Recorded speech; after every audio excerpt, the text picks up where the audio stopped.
একটা কথা মনে রেখো, আমরা সবাই নিম্নবিত্ত বা মধ্যবিত্ত ঘরের সন্তান। আমরা সবাই ইনক্লুডিং মি, আমি সহ আমরা মধ্যবিত্ত ঘরের সন্তান।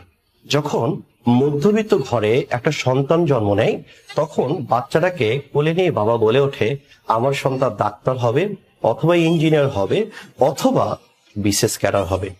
তিনি যে আশাগুলো হয়তো পূরণ করতে পারেনি, তিনি যে স্বপ্নগুলো পূরণ করতে পারেনি, তোমার মাধ্যমে সেটা পূরণ করতে চান। উনি যে ধরনের জীবন পছন্দ করতেন, হয়তোবা তোমার মাধ্যমে ওই জীবনগুলো তিনি নিজের জীবনে ফেরত আনতে চান। আমাদের বাবা মার স্বপ্নগুলো পূরণ করা উচিত। আমি অনেক শিক্ষার্থীকে দেখি, বলে যে ভাই এটা আমার প্যাশনে নাই, ভাইয়া এটা না আমি এনজয় করি না, এটা না ভাইয়া আরাম লাগে না। ভাইয়া দেখো, এনজয় বলো, প্যাশন বলো বা আরামায়েশের কথা বলো, এটা শুধুমাত্র উচ্চবিত্তদের জন্য। আমরা যারা মধ্যবিত্ত, তাদের জন্য একটা কথাই সবসময় খাটে, সেটা হচ্ছে পরিশ্রম।